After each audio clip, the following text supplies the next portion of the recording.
Hi, so let us start. First of all, thank you for coming this cold day. And I understand that some of you came back from your advanced studio tour and maybe under the jet lag, so I appreciate it for more. So today, this is the first Mind and Space Colloquium, the last one for this time. I hope to continue at some point or revive it at some point. And today's theme is to measuring. Today the session is led by Dana Karwas. Am I? Everybody knows her, but just in case, she's a faculty member here and also the director at Yale Center for Collaborative Arts and Media, yes, right? CCAM. Yes, and she's an interdisciplinary artist who's going to have a show in March, right? So thank you, Dana. Yeah, great. Thank you, everybody. Thanks for joining. Come have a seat wherever, at the table, on the couch in the front, or behind. So thank you, Yoko. This is a special event and some research that I've really been excited about, and I'm so thrilled that the Mind and Space Colloquium has been happening at Yale Architecture. So thank you, and thank you, everybody, for joining. My name is Dana. I'm the director of CCAM. I also teach here. I teach some courses on mechanized perception and also how the body is in different environments, for example, in zero gravity or underwater. So I look at different relationships between the body and space. More specifically, I just completed a PhD in that area, looking at how unconventional architecture affects our response to it. And I studied the architects Arakawa and Gins, who had very unconventional architecture. And so I think this is such a gift to be able to come just be part of this. So I'm going to introduce our guest today. This is the fourth Mind Space Colloquium, measuring and evaluating mind in space. And it features presentations from Dr. Usha Satish, sorry, I gave you an extra A, Usha Satish, and Dr. Julio Bermudez. So thank you both for joining, and we're happy to have you here tonight. And some brief intros. Dr. Satish is a professor at SUNY Upstate Medical University, and her big area of study involves process, which I'm going to clarify, which I caught in one of your articles.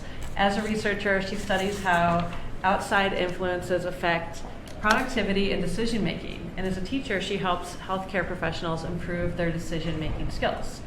And tonight, Dr. Satish will be discussing illuminating the impact of nature and daylight on metacognition and thriving. And we're looking forward to learning about what metacognition means for some of the architecture folks in the room.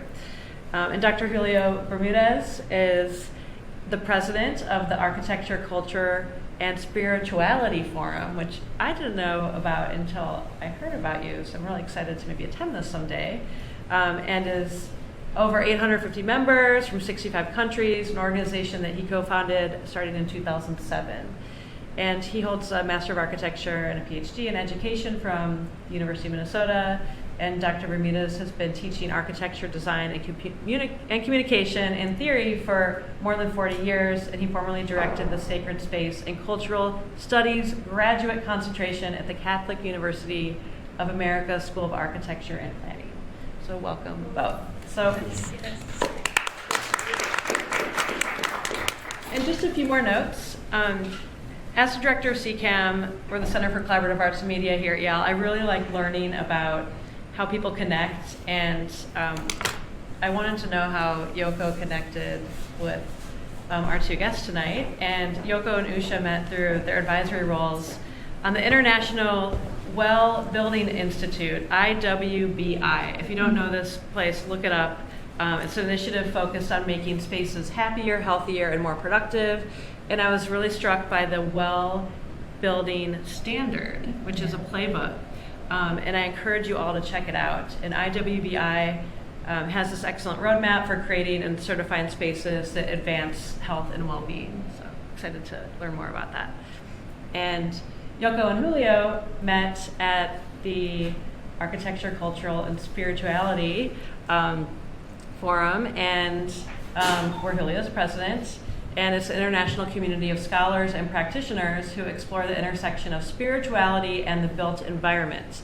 This year's symposium will be in June in Chicago, right? And then next summer in India. And I encourage you all to check out some of the ACSF opportunities, including grants and scholarships. So definitely take a look at their affiliations. So, okay, we're going to kick this off with a presentation from Julio, who's going to present for about 20-25 minutes, and then we'll hear from Usha, and then we'll ask some questions and discuss. So, thank you, everyone. Well, it's a pleasure to be with you, the community of Yale, to present some of my research work of the past few years dealing with sacred space, in particularly, and how you could begin to empirically demonstrate the power of this architecture in scientific terms. Before I continue, I want to thank Professor Yoko Kawai for her invitation to share this space with you all and this incredible colloquium that she's running. Let me now quickly show this video. It will be a little bit choppy because of the internet connection of this amazing space, which is the Crystal Cathedral, originally designed for an evangelical Christian community in Anaheim, California. But as of late, in the last few years, have been converted into a Catholic church. In fact, it's a Catholic cathedral. It's an incredible space full of beauty and light, and certainly mystery, which fits the topic we are discussing today.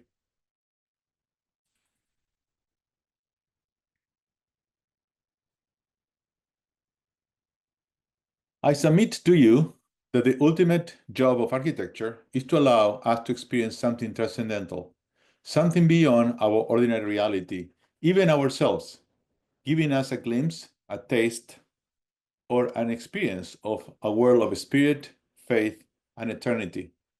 If this sounds impossible, it is, or at least it should be, the job description of every sacred space, regardless of religion. But is it possible? Is it real that architecture can affect us in this profound, ultimately well-being and transcendental qualitative level? Many have said yes and advanced reasons explaining such incredibly aesthetic power of sacred and other architecture. However, their arguments remain weak as there has been no way to test them beyond rhetoric power or adherence to scripture. The challenge is how to validate what I call the phenomenology of the architectural transcendent. The question is simple. Can we objectively confirm or disprove subjective experiences?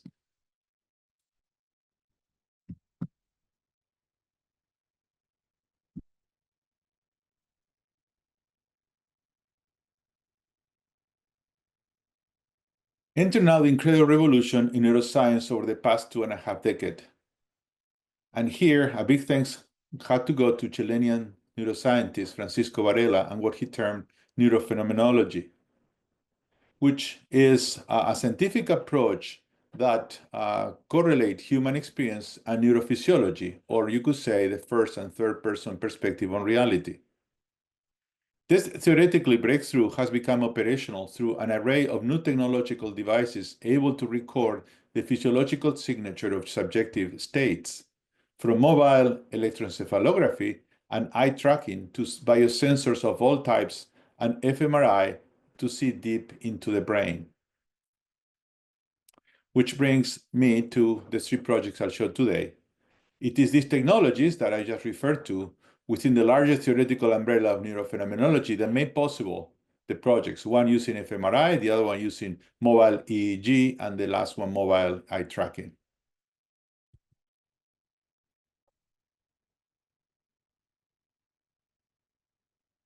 The first investigation using functional magnetic resonance imaging, or fMRI, to engage the functional neuroanatomical differences between engaging contemplative buildings versus ordinary or non-contemplative buildings. Applying the scientific method to study the relationship between architecture and spirituality, we had to frame the question in empirically testable ways. Can an external method to induce contemplation, in this case architecture, produce results similar to those attained using conventional or internal methods, such as meditation or prayer? Do buildings designed for contemplation elicit brain activations similar to those found during contemplative states? Our experiment, here in Block B, consisted in showing subjects visual images of 5 buildings said to induce contemplative states. We used 2 controls. Our first control, Block A, came from showing the same subjects images of 5 ordinary buildings not designed to elicit contemplative responses. The other control came from the neuroscience literature, covering subjects either undergoing meditation or seeing ascetics objects. Let us now move to the results of our work. First, in terms of the experience, contemplative architecture were found to significantly reduce anxiety and mind wandering, a result consistent with moving from an ordinary mental state to one of contemplation. A visual summary of the responses to 4 exit questions show unmistakable distinction between the control and the experiment, demonstrating that during contemplative architecture, subjects arrived to a state of mind that was ascetic and contemplative. Let us now move to the fMRI results. In this first exhibit, we see the activation of the whole brain in comparison to the baseline. While there are some differences, what matters here are the commonalities, as they emphasize what is unique to the architecture experience in general. Vision and movement, the premotor and visual processing centers of the brain, which show an embodied and perceptually rich state of awareness and being. We observe a differential activation of the inferior parietal lobe during the experiment. This is important because this region integrates perceptual and related neurological activities. This result suggests a more comprehensive, synthetic, and attentive sensual engagement of the experience than the control. This interpretation is consistent with the sense of atmosphere, wholeness, and totality the subject reported about contemplative architecture. The observation of the prefrontal cortex, the center of all our executive functions, sense of self, analysis, and thinking, shows a lack of activation during the experiment versus the control. Comparatively speaking, the prefrontal cortex is silent during the experience of contemplative buildings. This is consistent with meditative states when self-narrative activities such as mind-wandering, evaluations, and analysis, dependent on the frontal lobe, are basically shut down. But we are seeing much less activation than expected, even under internally induced contemplation. We must remember that traditional meditation depends on engaging the frontal cortex to regulate the deployment and maintenance of attention. In our case, the power of the stimulus, the architecture, attains the same effects, that is, keeping attention and interest, without demanding subjects any effort. This result is the most compelling of all the last, the one I'm going to share to you today regarding this fMRI study. Based on subjects' responses to all our questions and using the parameters listed in this slide, we rank our subjects' depth of experience. The ranking goes from subjects having a superficial and intellectual response to the experiment on the left to the very deep absorbed and emotional experiences to the right in the diagram. We wanted to see if there was any correlation between this variability in experiential responses and the brain activation. Using such ranking, we did a regression analysis and found a progressive and massive deactivation of the brain the deeper the contemplative state. Specifically, the more profound the architecture experience, the less activation of the prefrontal cortex, again, associated with executive function, sense of self, analysis, and so on, less activation of areas central to the default mode network of the brain, which is associated with an ordinary state of mind, and also less activation of areas concerned with the auditory experiences, labeling and understanding, linguistic processing, calculations, and deductive reasoning. At the same time of this massive deactivation, there is an upregulation, so there is more activation of areas associated with perceptual operations, supporting the aesthetic absorption of the stimulus. And all this happens effortlessly. We are basically witnessing a brain that goes silent the more contemplative it gets. These findings are quite remarkable.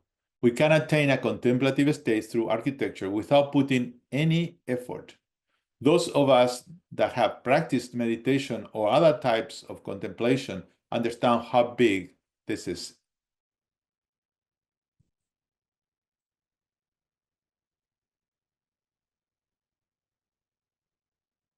I will share with you a short 4-minute video that will explain this empirical study using eye tracking. Something not said in the video is that our subjects were 32 strongly Catholic individuals. What is the best thing an architect could do?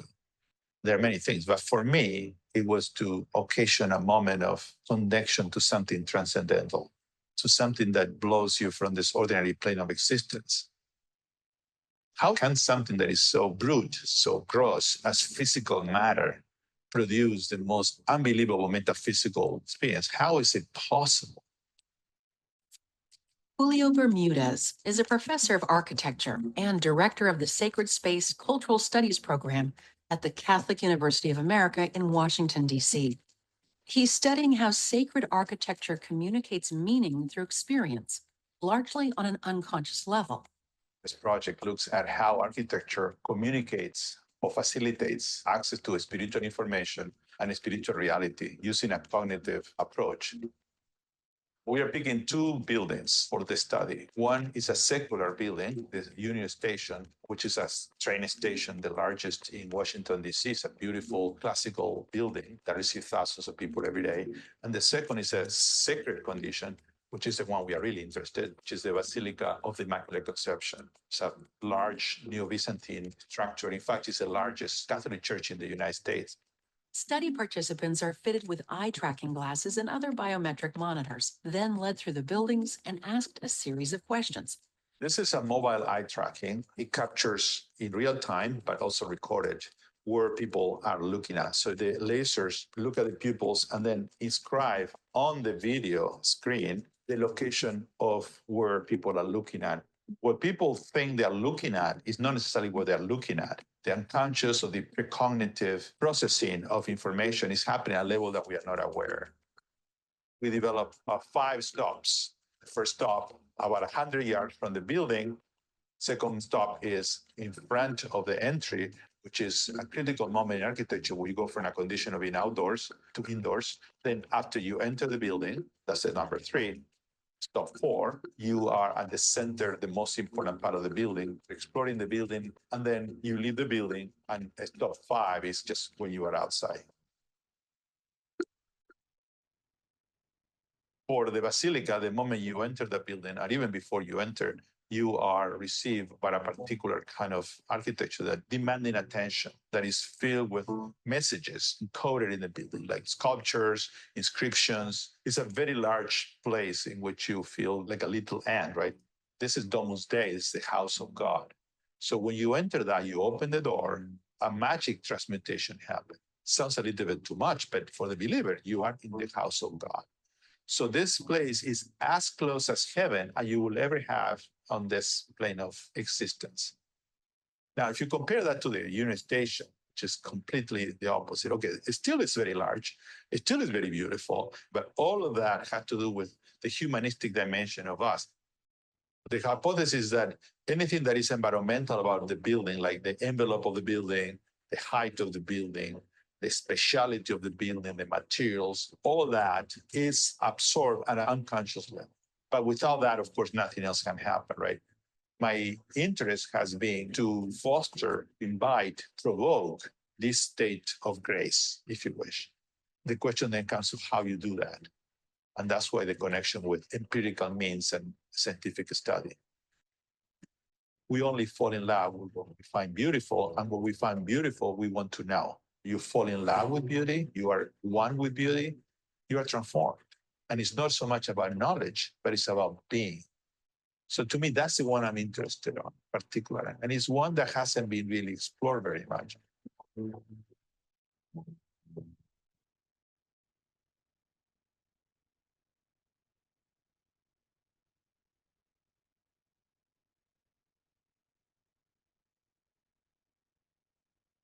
Here, very briefly, are the two technology we're using. One is the mobile eye tracking, the BPS-19, that allow us to go into an ecological, a real environment and see what people are really looking at. And the second one is the AI-based 3M visual attention software that simulate or predicts what people are going to be looking at in scenes captured by a photo. There has been a lot of discussion and use of this 3M VAS, which we are testing in this particular study. Let's now move into the results. And again, these are being investigated or defined as we speak. So this is not research completely done. We are still working on this. Well, we found certainly statistically significant differences between the reported experience of the Basilica compared to the One Union Station in all counts. Basically, people felt 28% more beauty, 50% more connectedness, and 52% more spiritual at the Basilica than a Union Station. These are the result of the second stop in the architecture visit. The top two images present heat maps summarizing the visual attention put on the facade for 1 minute on the left, and then during the question period on the right. On the bottom, we have the VAS predictions using two types of images, an actual photo and a video images extracted from what people were really looking at in the mobile eye tracking. You can easily detect the difference between the VAS heat maps and the top heat maps. Notice also the difference between the VAS prediction by using just two different types of photos. In this slide, we map what people said they were paying attention to at the top and organized in different categories. Art and architecture. There are some common to both. Still notice that at conscious level, subjects reported, so excuse me for passing fast these images, people reported different what they thought they were looking to compare where they were looking. And again, as I said before, it's quite incredible that differences. So another important thing here to mention is that they're paying more attention to the art compared to architecture, about 70 to 30% respectively.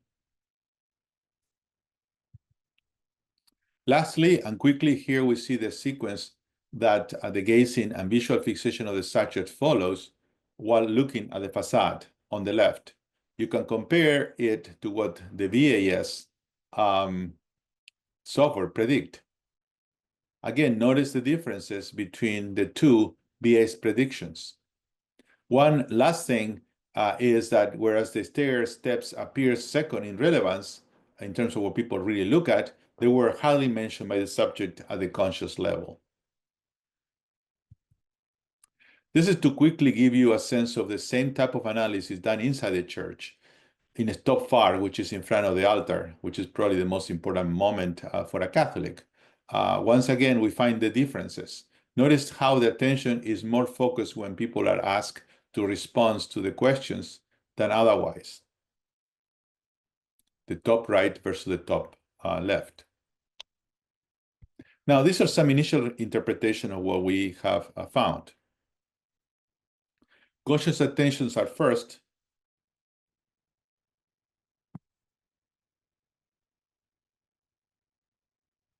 Conscious attentions goes first to art and second to architecture. Architecture holds and hides light art, almost being as a stage set. When people are asked to consciously say what they are looking at architecture, they refer to scale, mean size, light, ceiling, and openings. Now, the liturgy or the theology comes after art and architecture. And there is inconsistency between what people say they are looking at, what paying attention to what really is actually happening. And also the difference between the real eye tracking and the artificial intelligence-based eye tracking. Now, also we could say that historically, the architecture order developed through the ages for Catholic churches works in terms of what leads to people's attention: symmetry, the height, the altar, the entry, the directionality. And finally, also the Gestalt principles seem to hold. And we will have seen that there is some consistency with some of the fMRI findings that I discussed and some of the electroencephalographic findings that we'll discuss in a minute.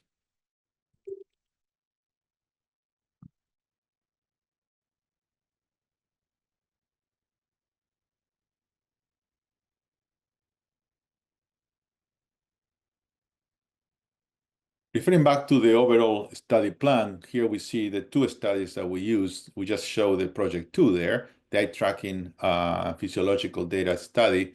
And now what we're going to be talking is what it says there, project 1, which is using electroencephalography or EEG and biosensors.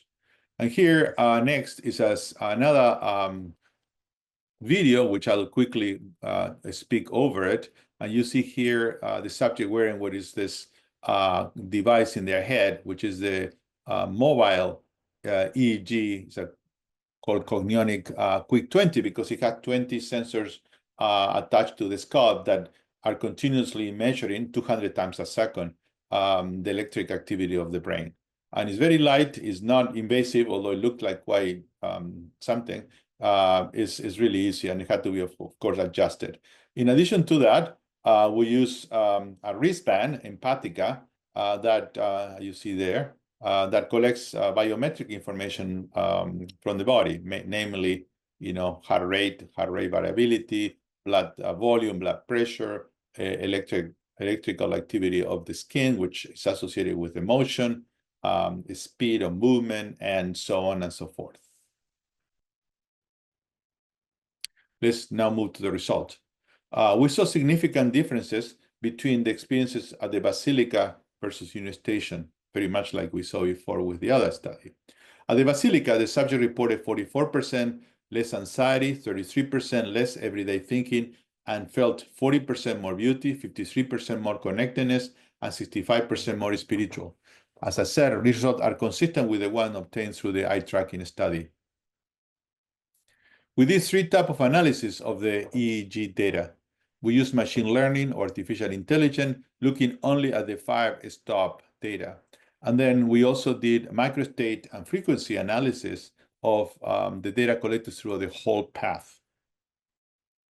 In terms of machine learning or AI, we found in our inter-subject analysis that the gamma frequency was the most utilized by the algorithm to determine with about 79% of accuracy whether a particular second belonged to the Basilica or Union Station, followed by the delta and the beta bands. Now, the gamma frequency refers to what some people call the superconscious. That means the highest level of concentration, information processing, and sensory binding, usually high level of cognitive operation. The delta waves reflect the unconscious mind and are involved usually with our ability to relax and let go, where the beta waves express our ordinary conscious waking mind, normal thinking, and acting in the world. The other analysis we did were the microstate and frequency analysis. We found two things. One was that the microstate that best explained the variance between the Basilica and Union Station corresponded to the default mode network. We already talked about a little bit about the fMRI study, which in this case was more active and for more time in the train station than in the Basilica, in the church.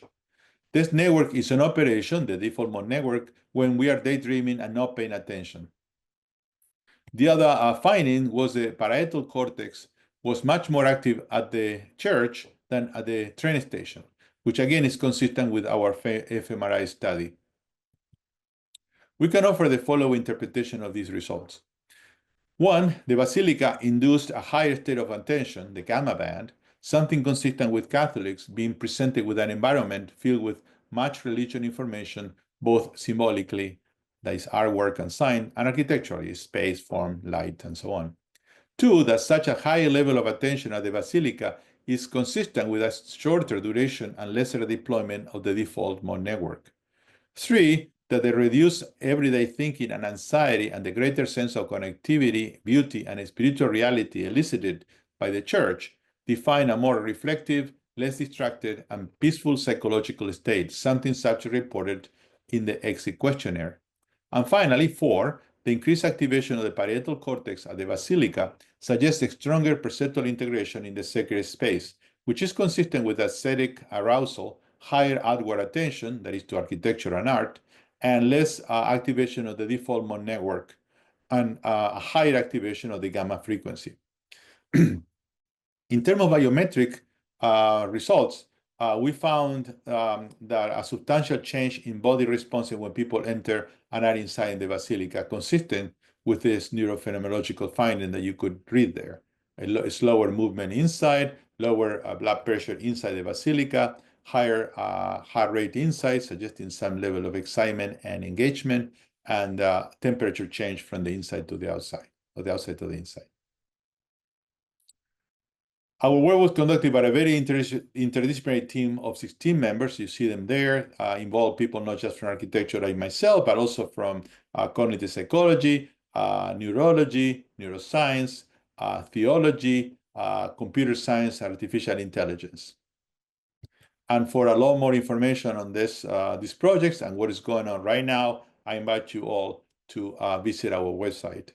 I want to thank again for paying attention. I look forward to the conversation that will happen hopefully now. Thank you again.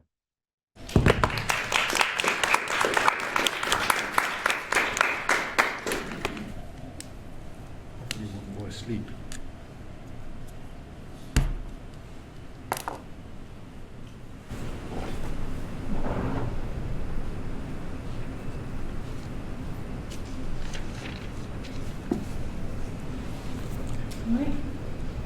That was amazing.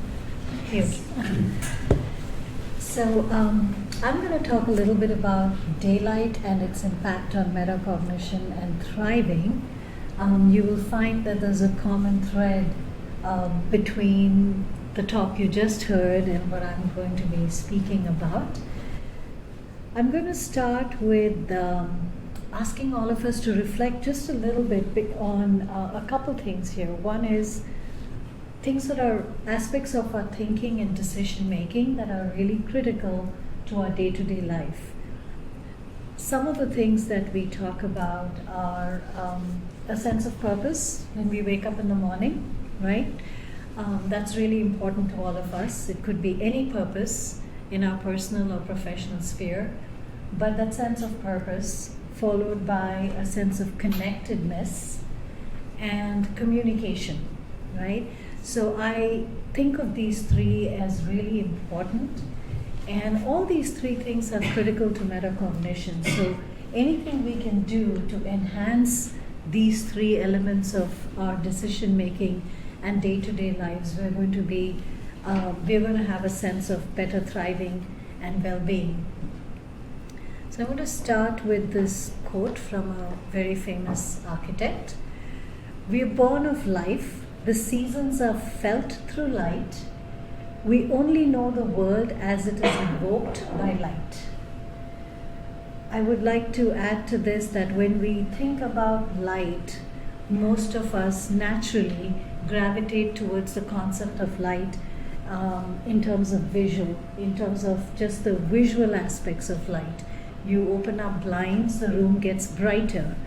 However, I have a personal anecdote. My father, as he aged and had mild dementia and gradually moved on to AMD, and he had lost vision considerably. I still recall that the times when I felt his dementia was less were really the times when we sat him outdoors or sat him in the sunroom where, you know, the environment was really conducive and pleasant. Those were the few moments towards the end of his life where I really saw his brain sparkle. And I share this experience because I think that nature and daylight are a lot more than just what they do to us visually. And I think a lot of what you just heard, very scientifically proven data, proves that as well. And I think it's important to remember. So as we invite nature to work with us, some of the things that are important to remember is, how does greenery actually work and make us feel? How does it impact our thinking? And what does this mean for our collective future? We can all agree that most of us do like greenery. We like sunshine. That's why we all look forward to spring. I can't wait for spring. Although I think Punxsutawney Phil said, 6 weeks more? So I think there is a lot to be done in this area of research. I believe my work is just really in its infancy. But these are some of the broader questions that would be wonderful to answer in a scientific way. So I work with the concept of metacognition, primarily because it ties all that I've just spoken about, to being able to look at things in a much more concrete, scientific, data-driven manner. So in our labs, when we define metacognition, we look at it in terms of how productive people are in the personal and professional sphere. We think about it in terms of overall well-being and self-realization, and basically being at one's best with a sense of balance and harmony. And if we can improve metacognition, data shows that it actually does increase personal and professional productivity. And if you look at external indicators of well-being, whether it's the standard corporate questionnaires that we might answer, or even when we ask ourselves if we're feeling better, metacognition improvement does help with well-being, and it definitely helps the internal emotions of harmony and balance. There's sort of a checklist that we have come up with to think about how good is my metacognition on any day or any week or at any given point of time. And this talks about a few things in different realms. One is your sense of health and wellness today. How good are you feeling today? Do you have a sense of thriving? We don't always ask ourselves this question, but I think a sense of thriving is really tied to a lot of how we function in the real world. The second is, if you are in an educational establishment or an organization, questions like, are we succeeding in our goals and missions? Are the students, employees functioning at their best? Are we reaching targets? And most importantly, are groups working well together? It's incredible how much team performance actually improves with improvements in environmental conditions. And finally, how is my work output today? And these are some of the key metacognitive variables I'll be talking about in our research as well. We talk about information management. How well do we manage information on a day-to-day basis? Are we task focused? Do we prioritize and sequence our work life? Are we good at shifting gears if needed? Do we know when to go into a crisis mode and when to say, okay, now the crisis is over and let's build some resilience? The cognitive keys to productivity and wellness are defined in our database using these parameters. We talk about advanced strategy. When people are comfortable and they're looking, for example, daylight, which is what I'm going to talk about now, but I've also done work with thermal comfort, lowered CO2, etc. And you find that people think more long term. You're not just thinking about your strategy for today, but you're able to think a little bit into the following week, the months, the years to follow, which, as we all know, is important. The other parameter is breadth of approach. Now, beyond the personality variable of being tunnel visioned or being a big visionary thinker, most of us have the capacity to have a little bit of tunnel vision and a little bit of breadth of approach. And if you're put in environments that are pleasing, that are pleasurable to the senses, you will have a much larger breadth of approach. You tend to be more decisive. And research also shows that other variables such as empathetic communication, flexibility of approach, And this is important. Interesting. You can think about flexibility of approach. You go to a grocery store and you're standing in a line, or you're standing at a check-in counter in the airport, and you can just see this flexibility diminishing, right? We've all been at airports where flights are delayed. We're being told it's delayed. You can just see all the empathy and flexibility, the best of people. You can see all that kind of crumbling, because airports are not, now I won't say all of them, I think some of them are better designed than others, but places like hospitals and airports are not historically designed to be the most pleasurable places. And even if airports have a lot of light coming in, they also have 4 times the amount of people per square meter that there should be. So you can see that diminishing. Information integration and management is again a very key metacognitive tool. In today's world, we could collect information 24/7. Every nanosecond we could be gathering information. But if you collect this much information and you're using only so much of it, you have all this mind space that's wasted. And so we look at a balance of how much information is sought and how much information is used. Again, a variable that is very sensitive to environment that we are placed in. It improves innovation and planning. It also improves tenacity and goal orientation, people centricism, consensus building, and team orientation. So all these metacognitive variables are improved if we have better environments. So we take all these variables and sort of took a journey to transform our spaces. And I wanted to talk a little bit about the data that we have collected so far and the why. In order to do this, we use a technology called the strategic management simulations. It was created almost 70 years ago in Princeton University. Perhaps not the best thing to say at Yale, right? But it was created at Princeton University by Dr. Siegfried Streufert, who pioneered this technology and was kind of the metacognitive tool guru.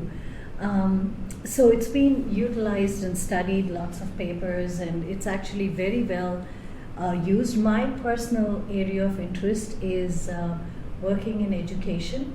I also do a lot of work with folks at NASA, where we study astronauts to see how their thinking gets impacted in space stations, and because it's quite interesting. There's actually a phenomenon called space dumb, and that's because of increased CO2. And that was my first foray into the work with NASA. But so those are kind of my interests in the areas in which I work. But it's also used widely, as you can see, in many other fields. So my collaborators and myself, we worked in different segments. One area of research in which we studied daylight is in corporations to see whether there's an improvement in employee engagement, does it boost productivity, how do people feel in terms of their well-being. We also work in healthcare spaces to improve patient experiences. We look at staff retention, burnout, and reduction in medical errors, and I'll talk more to that later. My chief collaborator and primary collaborator is Dr. Piers McNaughton. He is from the Harvard School of Public Health and is currently co-founder and CEO at CARE. And I've also worked with the daylight studies with Dr. Mohammed Balbekri, who's a professor of architecture in the University of Illinois School of Architecture. So I'll present the 2 studies and then look forward to conversations after that. So the first research piece we did was really to understand knowledge workers. So we looked at people working in different managerial positions, and we put them through 2 different conditions. The rooms are identical. One has a somewhat reasonable view. This is in North Carolina, where there's a lot more sunshine than where I live in upstate New York. So it was and it was done at a season when it was quite pretty outside actually. So this is the view condition, and then you have the blind condition. And we controlled for all the other variables, such as, the VOCs were controlled for. We also controlled for temperature, thermal comfort, etc., humidity. So there was a whole bunch of things that were completely controlled for. And the only thing different was really the view versus the non-view. The data was very compelling.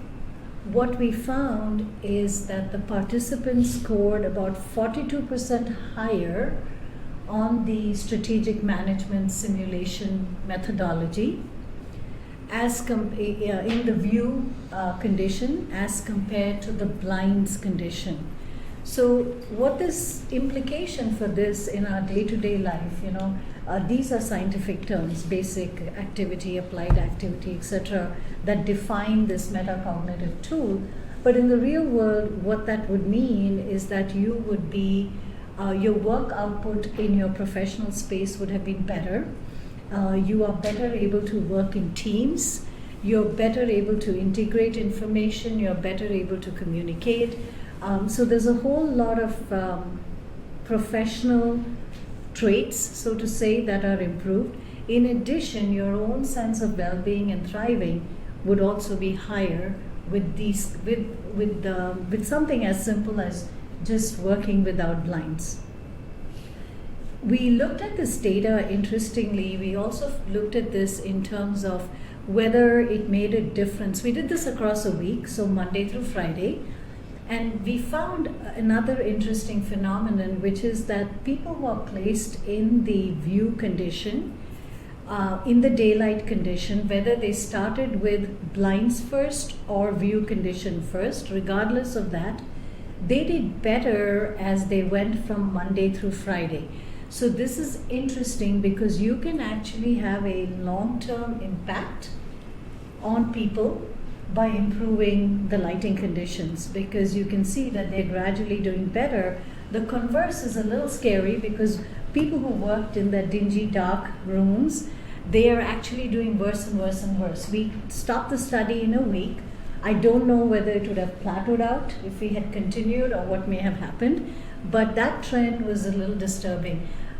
Particularly, when I think about healthcare, and I'm coming to that in a few minutes, most of these, MRI offices and all are in these very, very dingy basements in big hospitals. The best of best hospitals do not have the most optimal working conditions, right? So it's a little scary to see that graph. Now, while I love the concept of well-being and thriving, in order to speak to policymakers and the powers to be to institute any kind of change, we do have to show economic value and financial benefits to and how they correlate to health. So this is again a published research piece with Dr. McNaughton. We found that with the 42% higher cognitive assessment, we actually show a 14% productivity benefit. In other words, $4,125 per employee per year. Now, it's clearly a benefit from an employee perspective, but when you throw this in the context of a large hospital or a large educational institution or a large corporation, the numbers are pretty staggering. And I think it's a very persuasive argument for better architectural design and spaces that actually, help us with connectedness. And as was pointed out in the previous talk, and I'm paraphrasing what you said, it really opens up our souls to a better life. Now, the next set of research piece I'm going to speak about is in healthcare. I work in healthcare, and I call it a sacred space because here it's not just about your productivity and how it's impacting bottom lines and workflow, but it actually connects people. You're always working with another human being who's in some state of health need, right? Now, we are not all healthcare workers, but each one of us is a patient.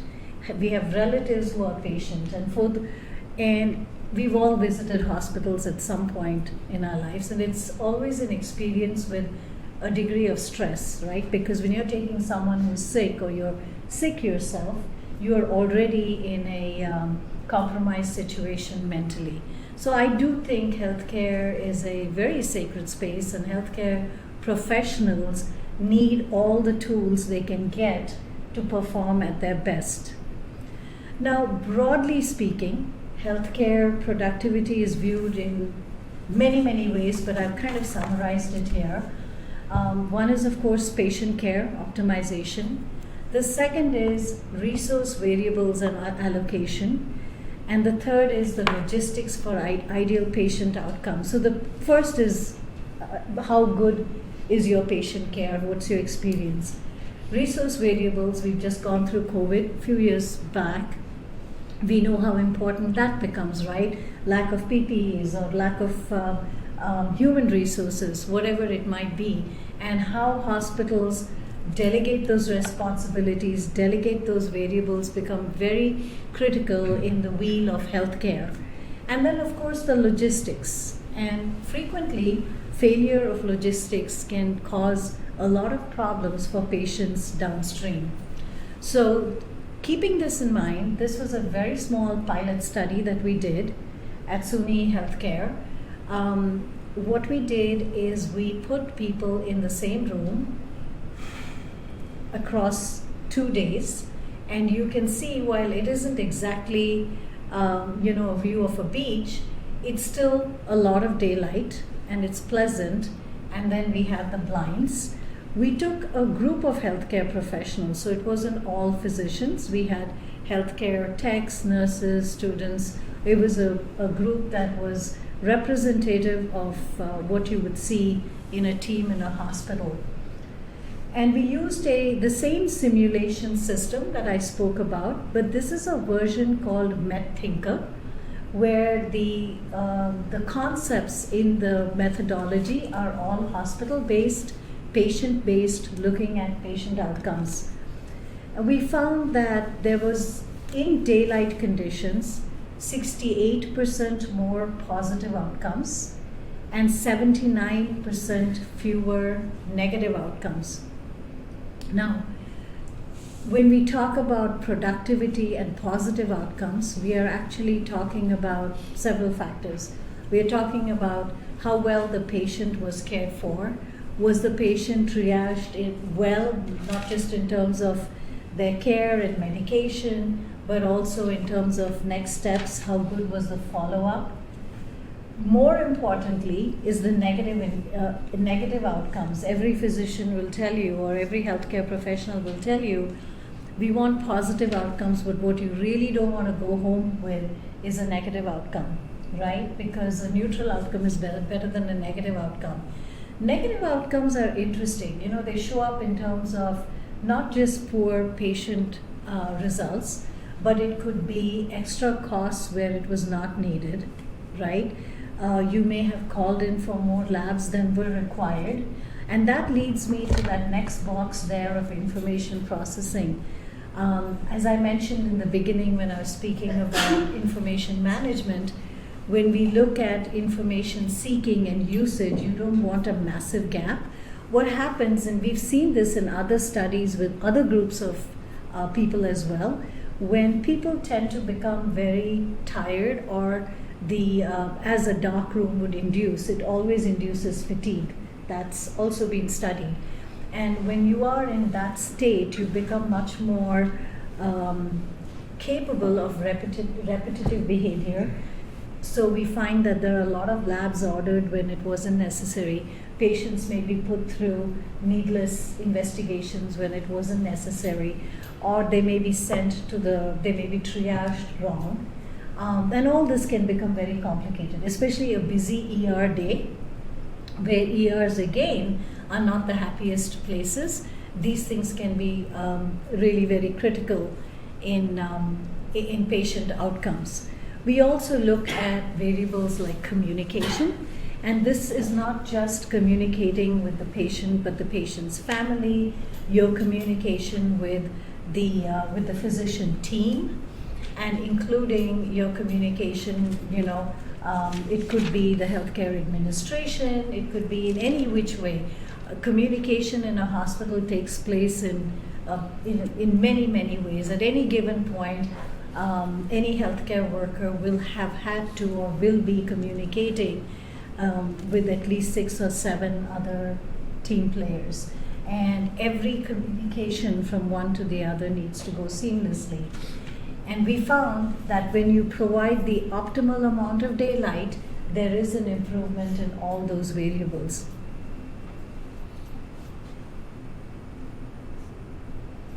We also looked at depersonalization and emotional exhaustion. And we found that with daylight and views, there is lowered emotional exhaustion and lowered depersonalization. This became really critical during COVID when the burnout rate was so high among healthcare professionals. And a lot of that could not be helped. But I always advocate for better hospital settings with better lighting conditions, bring in more nature. Some hospitals do an amazing job, and I'm sure you've all seen some that are really well designed architecturally, but I think most of them are not. So there's a lot of work to be done and a lot of ways to go before our job is done. So daylight is really integral for health, sustainability, and overall productivity. And improving lighting conditions helps with several metacognitive variables like activity levels, information management, strategic thinking, crisis responses, a sense of centering, and I could talk a lot about that, but I won't digress here.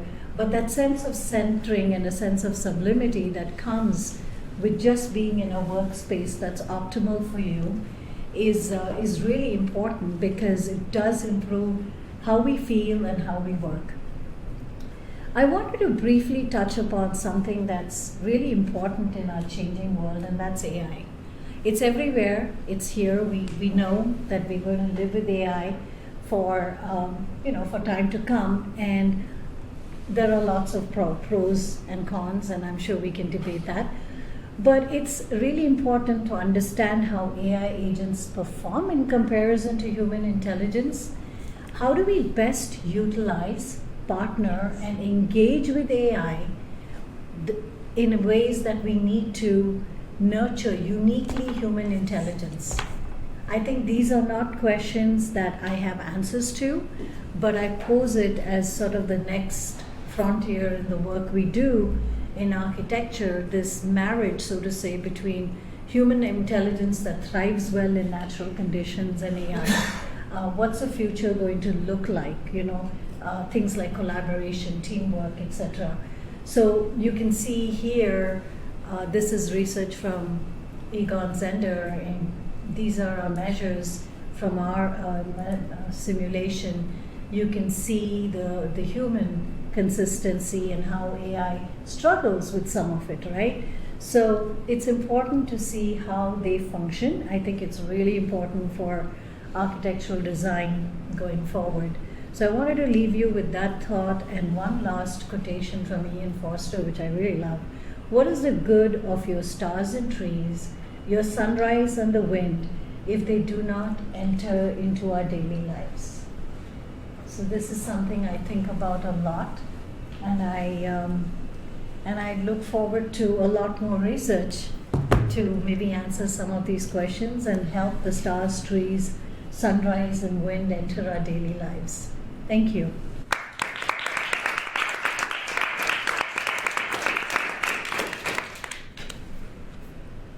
Okay, we're going to have a little discussion. We'll have some questions that I've prepared and discussion for thought, and then I'll open up to the audience to take questions from all of you. If you have any burning questions or thoughts, we would love to hear them.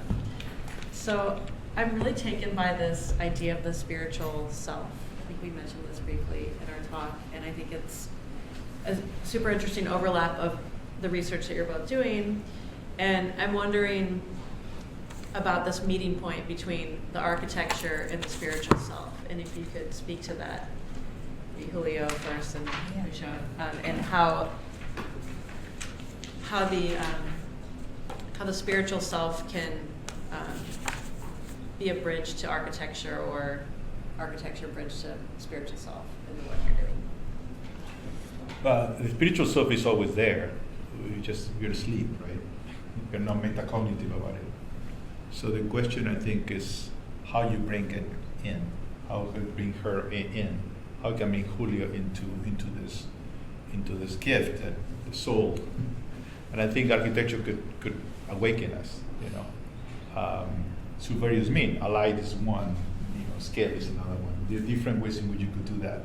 And of course, we could do this without architecture, right? And which is fine. But I think how architecture could allow us to enter in a state of higher consciousness, or how we're going to call that state of the sense that you're talking centeredness, or mindfulness, or there's all these different ways we could put it. To me, that's what the spirituality begins to work out. Spirituality to me is a connection to something bigger than you are. And you could put God there, you could put nothing there, nature, but it's, and I think that's what, to me, the ultimate job of architecture. Not everywhere, because maybe not everywhere is necessary, but in most places, I would say that's the job of architecture, is to bring us into our full possibility of being. And I think that, when we talk about spirituality, he's right, there's so many different concepts, right? But I think when I say healthcare is a sacred space, I'm speaking about a certain sense of spirituality there too. And I believe that the way, to your question, how do we bring architecture into spirituality, or vice versa, it's really a matter of seeing which spaces and how spaces are constructed in that enables the highest form of self-spirituality, or self-realization, or whatever you want to call that. So certain spaces, as we saw in the first talk, clearly brought out that spirituality, and others did not. Mm-hmm. And so I think that's where we should head, to create as many of these spiritual spaces, so to say, that would potentially enable higher metacognitive thinking. And I don't know, do you have something else? Well, it's not just a self-trip, right? It's not just Julio becoming enlightened, right? This, which would be nice. But it's also, called urban love, right? It's meeting other people, the ethical dimension of things. It's helping others. So architecture could do a lot of things without being beautiful, like sheltering people. So there is a lot more on healthcare, or so there is a lot more than in the West, or this. We tend to think, well, first me, right? But maybe not. And there is other ways in which architecture could do the good. Doing the good, not just the beautiful, is really important. The good and the beautiful and the true, of course. But I think it's more beyond just selfhood. Mm-hmm. I mean, that's what you're talking about when you're bringing up the physiological. You have these biosensors that are being placed on the body and allow for us to understand movement and heart rate and blood pressure as one is moving through a space. And I think that embodiment and movement are a big part of, I think, trying to understand how we experience architecture in a phenomenological way. And I'm excited about seeing this research, and I wonder how much does movement play into the work that you both are doing?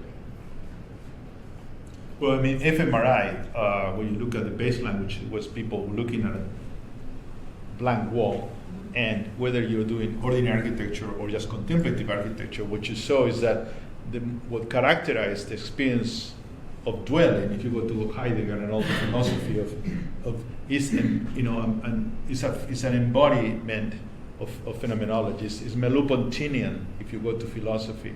It's a Pontinian vision of being. It's not, I'm taking my head to meetings. No, I'm my whole body. It's an embodiment condition. So embodiment is, the prefrontal cortex and is fundamental to this. And the parietal, which is the integration of the sense in the occipital, is not the frontal lobe. And the frontal lobe is what we're told from very little, that's who you are. But really, that's not who I am. That's my ego. But who I am is bigger than that. So embodiment is fundamental to architecture. Is what is architecture about. And architecture, that's how you move people. Emotion is you move people through the physical beingness. And in architecture school, and this one is like everybody, we just tell students how to analyze and think about it, critique it, and it's all necessary. But in the end, if you don't let go of that, it's a disservice of education. That's not going to make you happy for saying, and it's not about architecture. It's beyond that. I know it's kind of controversial what I'm saying because it's a little bit anti-intellectual what I'm saying, but it's not necessarily. You have to transcend the frontal cortex to be beyond self.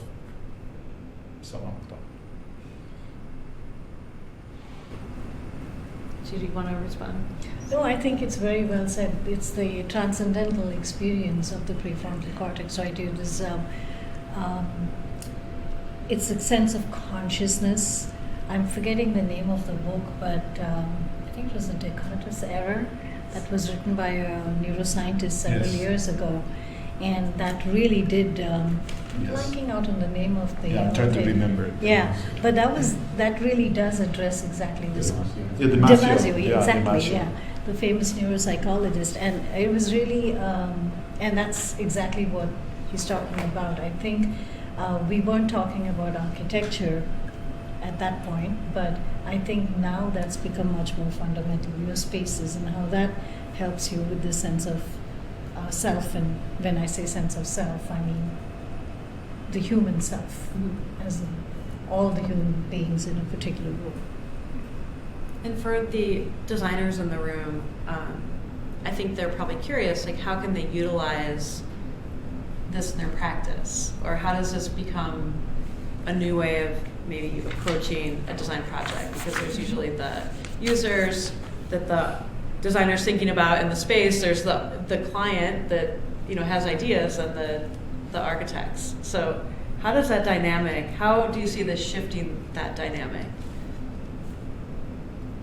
Sure. So it's not easy. I think after the daylight study, we find, and that's what I said, unfortunately you do have to keep using the metrics of what people will save.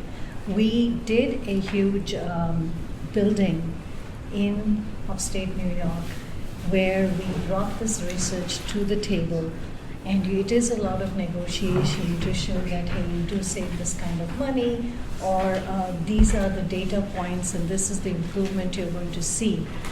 Because I think at the end of the road, most corporations don't just want to do something because they're going to have a happy group of people. They want to see how it will impact them, either fiscally or otherwise. And so a short answer to your question is, I think more data-driven metrics will probably be effective. So it's a dangerous question because as a designer, the last thing I want to hear is somebody tell me how to design, right? Yeah. I know better, and at the same time, this geek telling me what to do, no way, right? And I teach studio for 40 years, so I'm very resistant. And yet, as a researcher, there are very clear indications of how things to do. Like everybody hates pattern language. Every good designer, I would just claim this. I love pattern language. Okay, every good designer that considers him or herself good designer will hate pattern language of Christopher Alexander because it's a cookie, how to make good cookies, right? And I know better than that. And yet there is so much truth in that book, right? And the question is, as I always said to my students, you have to be very careful because giving the pattern language to a undergraduate student, sorry for those of you there, is like giving a machine gun to a monkey, right? It's very dangerous, very dangerous. At the same time, give a machine gun in the proper in Ukraine, you probably want to have a machine gun because you're going to get, killed. So when you use those things, so having said so, there are very clear indication of certain move in architecture that produce tremendous effect. And I have a white paper that we just published on this. And one is dramatic difference between light and dark. Yes. Every sacred space that you could think, not just in the West, everywhere produces that. Like whoa, scale. You enter a small space, very intimate, or a very large scale, blows you away. Craftsmanship and quality of materials in which the effort of the individual is there, It does it, right? Spatiality and unclutteredness helps. Silence and echo helps. I can go through the whole list, and all of us kind of know that. The right combination, that's different, right? You just can, and I think, but there is something there. And I think with the proper tool, with the proper AI, I will just throw that to you, because it's very complicated. You could actually have a great partner to work with. In the end, I think there is something there, and I think there is clear indication of how you can design and construct a place that make you awake. Well, now that you mentioned Christopher Alexander, he has a saying called "quality without a name," which is an undescribable quality about a space, and it is maybe the way I think he describes it as a peach tree is in the sunlight reflecting on a wall, and how that can be created. And he just calls it quality without a name because maybe these things don't need a name. Maybe there's mystique and mystery. So where does mystique and mystery kind of intersect? Which I think both of your work is kind of trying to get to the unmeasurable, and that's why I loved reading all of the papers and trying to figure this out. Like, what is your take on that? Trying to get to the unmeasurable, because you're able to see brain response, you're able to see and understand these patterns in the research. Is there kind of this, this drive? It's a contradiction. Yeah. You can't measure the immeasurable, right? It's stupid to even say it. But at the same time, like we're saying, unless you measure the immeasurable, you don't sell it. You cannot convince. You have to prove people which they already know. That's what the age we live in, and that's how we have to do it. To me, my job, if I'm good at anything, is to empower designer and architect to do what they know what to do. And they are not allowed to do, like what you're doing. Like, give me how many dollars and cents, right? Now, I remember reading that book. I was in undergraduate and finishing graduate, and I remember reading The Quality Without a Name in Spanish, and it blew my mind. I guess goosebumps even to today. It's incredible, and it's so true. And I remember every single line of that. So there is no question about it. I remember the moment I was in front of the Kefren pyramid in Giza that day, like it was today, or under 40 degrees Celsius in front of the Parthenon. And there's no way to explain that, right? There's no way to explain that. And today, as we walk to the old book, that's here, it was a very powerful thing. Not like they were talking, but certainly, if you have any sensitivity, there is something in that place. There is something in that place. So how you explain it, how you measure it, well, you can. But when you feel it, it's like pornography. They say it's pornography if you see it. If you don't see it, you know when you see it, right? You know when you feel this, right? You know when you have that moment. And do you feel like what you're searching for in your research, for example, the eye tracking, when we're looking at the basilica, is it trying to understand a piece of that or see part of that? A good example of this, we read so many books, I don't know where you read, but I remember this is the best metaphor, analogy is a more metaphor. You throw imagine a steel pond, and you throw a rock, right? And you didn't see when the rock hit it, you didn't hear it, anything, but you look, and there is the ripple. Now you know it happened, right? So what I'm measuring is a ripple effect. I'm not measuring the thing. But there was a rock. Usha. No, I love that. So I think, in my field of work where we're looking at these decision-making variables and wellness variables, I feel a short answer to your question is we are slowly better able now to measure metacognitive variables in a concrete way. But what we're speaking about in transcendent spaces is what I refer to as metacognitive variables, and those are really much harder. And I don't think we have yet found a way to do that. I do believe, though, that with the neuroscience moving in the direction of digging deeper and deeper into the different levels of consciousness, we'll probably get a little closer to getting to metacognition in the years to come. But I don't believe we are there yet. Can I slow in a little? Sure. By listening to both of you and especially about Julio saying that we need better AI to come up with the light combination and light experience, I feel that, correct me if I'm wrong, but what is both of you trying to measure eventually is when it comes to the space, it's more like atmosphere, not the light itself, but not the green itself, but combined what it makes the atmosphere. So in Japanese architecture, it's called in-betweenness or ma.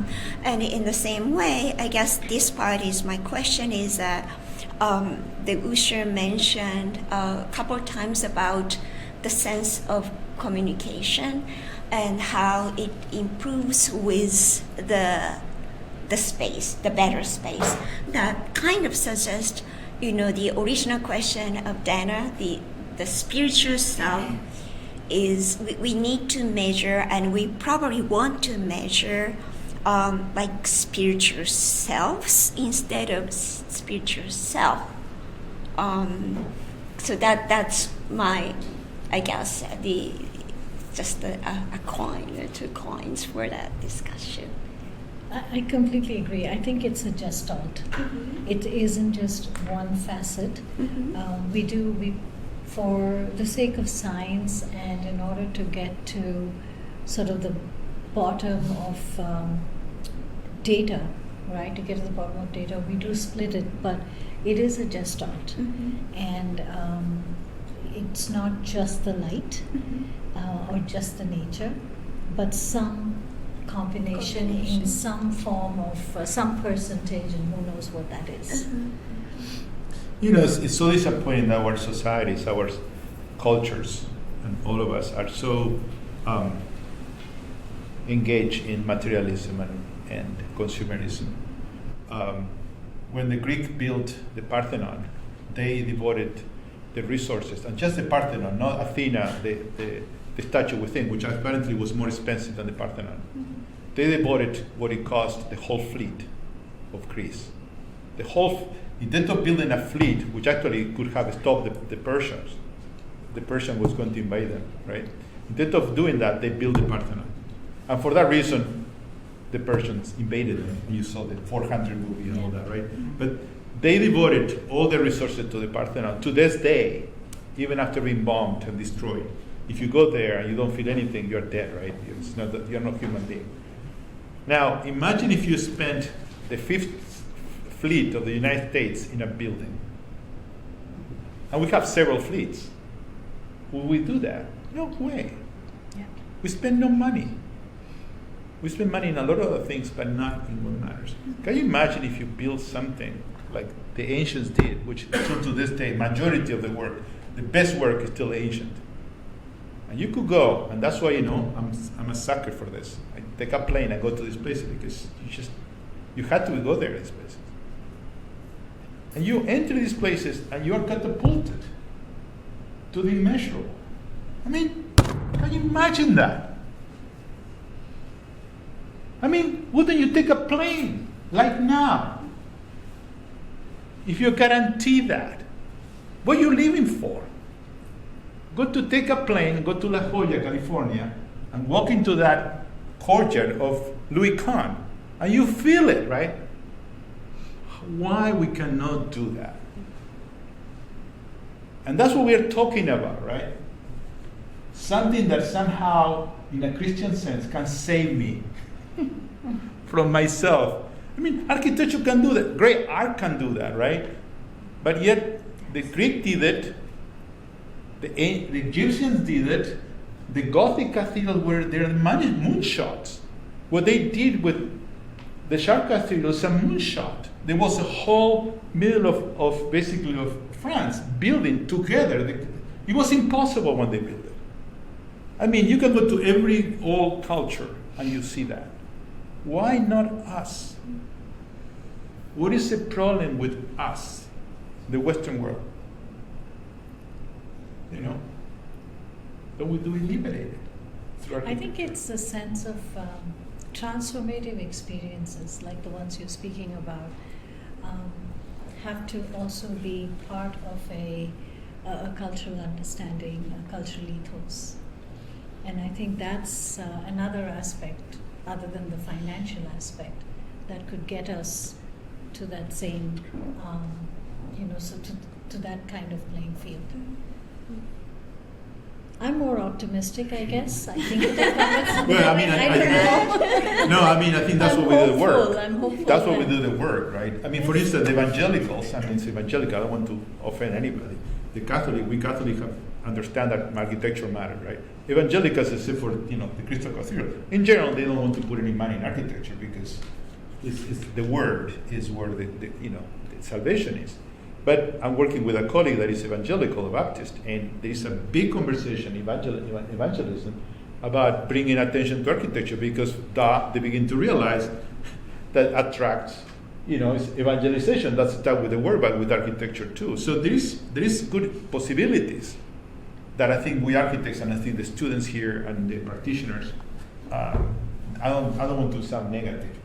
It's the opposite. I think with knowing the power of architecture, let's do something about it. And it doesn't need to be in every place, but let's say in the supermarket. They say, my students say, you can do that in a supermarket. Why not? Why not in a place in a supermarket? You have that commission. Well, maybe that place in the supermarket, I don't know where that is. Where you pick your banana, I don't know where. What is that?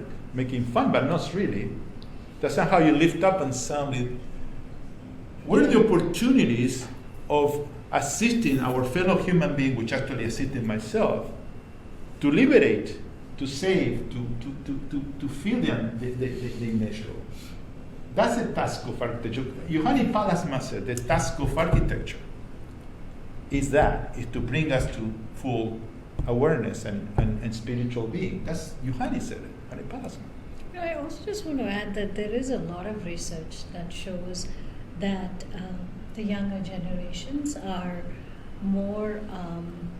looking more for work-life balance, right? That's commonly written about, spoken about, etc.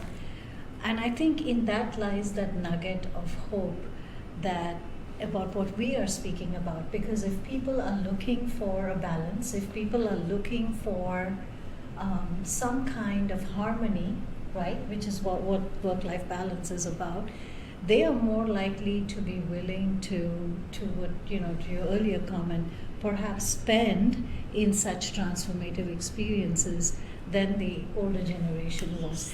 I mean, this is just totally my thinking, but there is a possibility that they may be less interested in the physical aspects and may be willing to throw more into the transformative. We have to be very careful of sustainability, and again, I'm not known for being politically correct, but it's a trap. It's a total trap. It's a new trap. How many carbon neutral this and this and this. It's not about that. Architecture is not about that. Should we build sustainable? Absolutely, but it's not. It ain't about that. So if they teach you that, it's BS. It's something else. You do sustainability, but it's not about sustainability. It's like, It's about eating well and be healthy. But is that life about? No, it's not about that. Right? What is it about? What is it about? I mean, each one has, of course, an answer to that. But it's about the spirit, I would argue here. It's immeasurable. That's what is it about. Everything else dies. I know you're young, you don't think you're going to happen to you, but it's going to happen to you. Everything else dies. So it's about that. So architecture should do that. Should accompany us, help us, assist us, invoke this transcendental quality of it. By helping others, not necessarily about me, but do something. Sorry, I mean, I got crazy about this Can stuff. I ask what made you think that, well, I mean, because I don't know that much about architecture here in the Western world, so what about architecture here is not doing what you're saying the ancient does? Like, what's the contrast? Well, I mean, I just go to any building. I mean, but this building is a pretty good building, so probably not this building. So you're lucky to be in a beautiful, wonderful building. But the functionalism is the beginning of killing architecture, right? Functionalism, as we were told in the 20th century. So our cities, just look at the cities, right? How we design the suburbs. I mean, no particular places, but when you look at the larger, which is, by the way, a model that now is everywhere in the world, so there is a dearth of possibilities there. Do you feel alive? That's what that Christopher Alexander, quality without a name, bring you. Are you more alive? It's kind of what Usha was presenting. Do you feel more alive? Do you feel more awakened? Do you feel in love with life, with others? And I think frankly, we're all too busy. I mean, who has time for these conversations? I mean, I don't have time for this crap. I have other stuff to do. I need to produce. I need to invest. You know what I mean? We all. I mean, it's not that everybody is a bad person, but the zeitgeist of today is not conducive to this kind of conversation, and we feel it. I mean, if you need to explain something, you're not in tune with this thing. If you were in tune, I think you are. You are, because you know this is true, not because I'm saying it. You know it's true, in your bones, in your heart. The question is, what do we do about this? Say, well, the only thing I can do as a little architect, I'm going to do this little building here. Well, that's your job, right? The little thing. Well, the AI guy will do their part, But I think that's what we're saying, really. And then we're trying to use money and sense to show that this is not BS. This is real. This is because otherwise these people out there will never do this. Yeah, I was asking because I was thinking about, like, in China, the ancient architecture, and there's always really well-designed courtyards and really beautiful, but those are the things that survived. The rest of the residential buildings, they took it down. Much less money invested in all the surveillance houses, and they were like grass huts or something. So I'm thinking now we still have amazing architecture, but it's just not everywhere. And I wonder if it's true that we have less of great architecture, or maybe we are actually having more opportunities to have more good architecture. There is more opportunity. We're going to build more between now and 2050 to 60 than we built in the whole 20th century. Think about that. Think about that. The whole 20th century you take, and we're going to build more between today and in the next 30, 40 years. So here you have your chance. Absolutely. Now, there is the other aspect that we know be realistic. I mean, the 20th century, we are dealing with, in the past, we can romanticize all we want in the past, but people, the rest, the emperor in China was having a great time, but the rest of people were there, or the same in Europe, in Mesoamerica. So we cannot romanticize the past because the past sucked for most people. We don't talk about that. So there is something very good that happened in the 20th century or whatever, the Industrial Revolution, that brought us that we all can eat, we live long. There's a lot of good things. I'm not trying to throw any of that. How we can keep some of that. But we have to acknowledge that some of these things that we found the old time, like the courtyards here in Yale. They're wonderful, the courtyards. You know? Can I ask generated questions to both of you about the research? Because I feel like it's a bit the chicken or egg situation, which I would be interested about.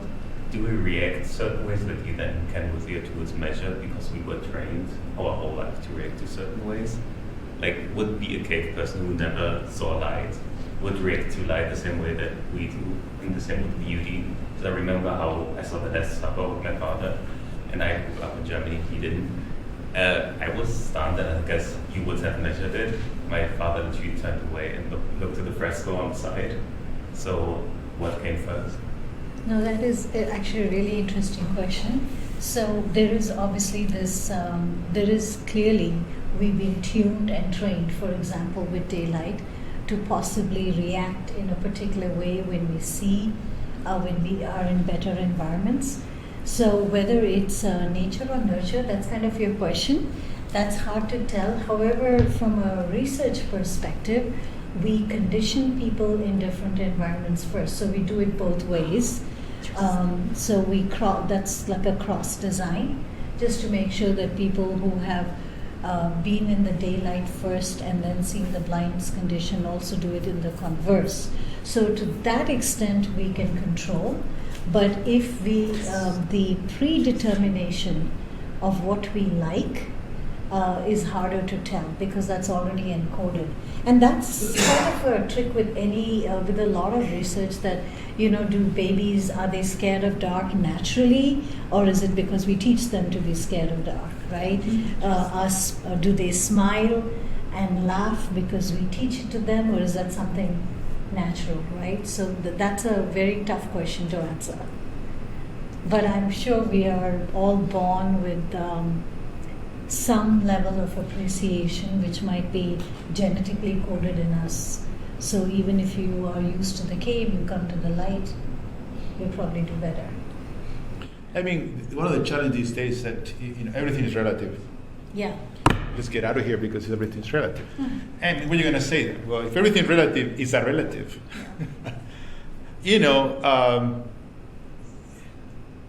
we are basically apes, right?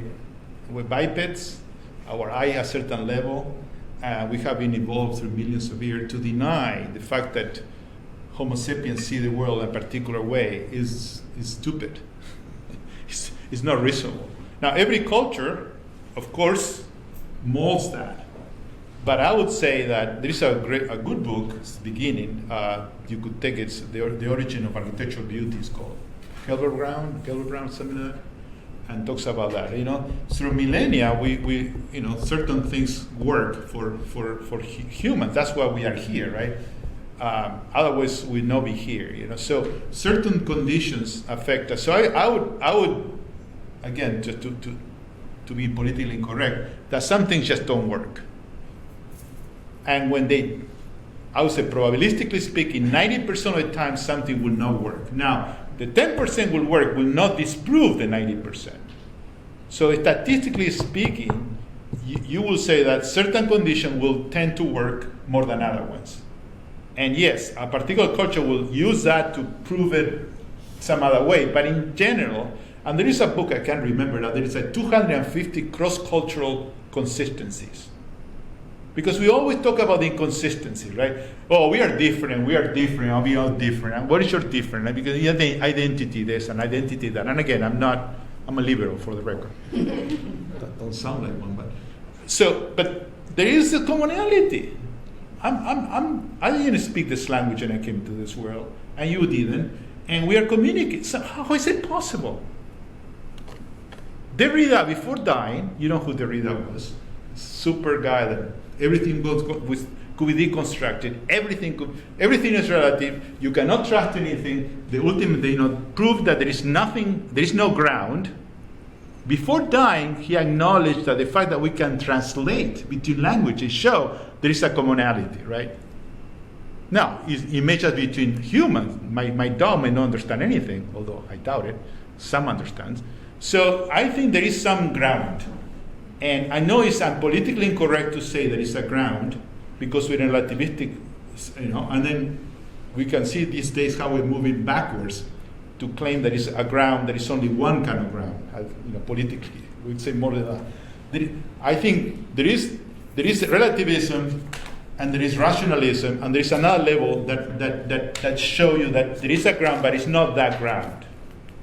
It's not a mystical ground, it's not a rational ground, it's a post-relativistic ground. If you read Ken Wilber, the philosopher, this is all about this, right?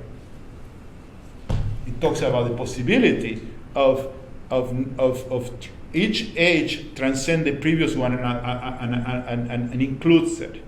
And the post-relativistic is one that actually you acknowledge the limitation of the relativistic model, but from a different perspective, it looks like you're missing the point. And it's very a long conversation, but you have to be careful with this, because you can always go wrong. So I agree with Usha that, yeah, you could be trained for that. But at the same time, there is something about common to us, I have a question. Yes. In your research, do you find that there is indeed, and this has to do with sensory and perception, it has to do with emotion, pain, joy. Do you find that language, like no matter where you are, you can see if the person's hurting, you understand that. There are no words, you understand. In your research, do you find that as the commonality? Do you understand what I'm saying? Empathy, you're talking. Yes. That's what it is. So empathy as a... Right. So we do have, in our metacognitive world, we have certain terminologies we use. Empathy is one of them, where that definitely is a common language. And you don't need to necessarily have words to express that, but people can recognize pain. Kind of ties to what the earlier question was, because there are certain things that we do emote with, and whether that was something we were taught, it's something that's encoded, we're born with, is a tougher question to answer. I haven't looked into that, to be More than honest. that, please? I haven't looked into that question, but I assume yes. Yes. So we're at time, and I want to thank everybody for your questions and your thoughts, and thank you, Julio and Usha, for your presentation.